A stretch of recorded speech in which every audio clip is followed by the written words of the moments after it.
Bom, com o caso Master dominando Brasília, corre o risco de a gente deixar escapar as primeiras movimentações do governo, tendo como horizonte as eleições desse ano. Mas com a Júlia do Jailib chegando na conversa, não tem erro. A gente vai saber de tudo agora. Juntas.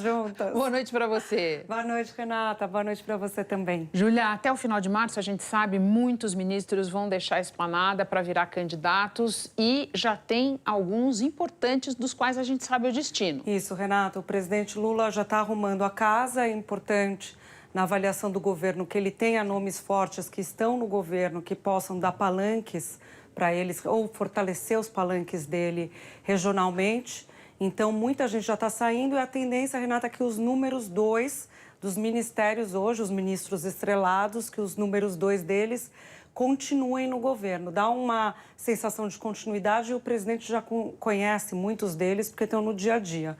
A gente separou aqui alguns dos ministérios-chave em que vai acontecer essa troca. Fazenda, continuidade da política econômica, Haddad sai, mantém o número 2 dele, Dario Durigan, que vira o número 1, e o número 2 da Fazenda será o secretário de Tesouro, muito provavelmente Rogério Seron.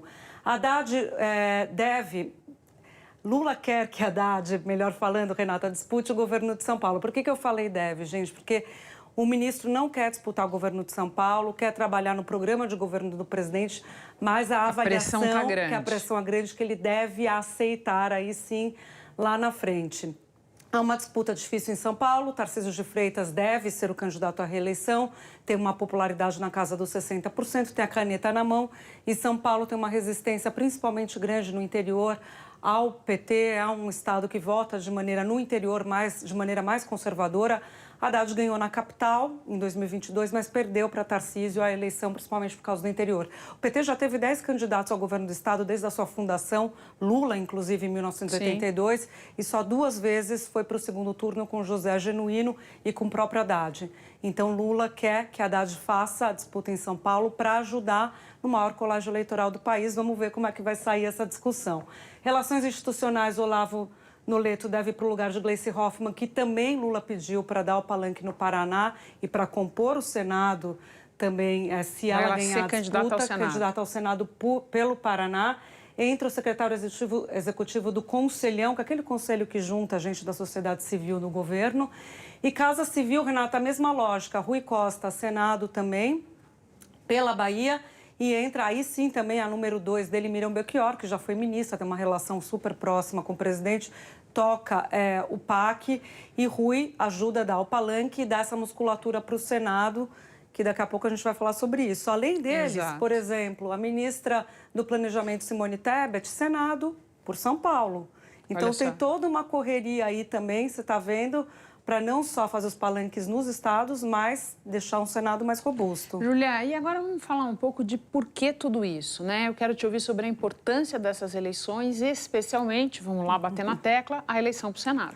É isso, Renata, a gente está vendo que a movimentação passa por isso. O Senado tem uma competência, claro, a Câmara também é super relevante, a gente está falando do Congresso, mas o Senado tem competências diferentes da Câmara, como, por exemplo, aprovar nomes de embaixadores, agências reguladoras, ministros do STF, e uma competência que é muito abordada ultimamente, que é de aprovar eventual impeachment de ministro do STF. Além disso, os senadores escolhem o presidente do Senado, que é o presidente do Congresso Nacional, e ele é que toca orçamento, ele que toca votação de veto, medida provisória. Então, é um cargo muito estratégico, a oposição está indo com tudo, já avançou no Senado em 2022 e o próprio ex-presidente Bolsonaro coloca como uma meta da oposição fazer um Senado robusto para criar um problema para o governo caso haja reeleição. Lembrando, né, Júlia, que na eleição deste ano vai renovar 2/3 do Senado. Exato, 2 senadores 26 por estado. senadores de governo devem disputar a reeleição. Júlia, e para terminar, saideira, notícia de agora à noite, mudança de partido no campo dos presidenciáveis de oposição ao governo.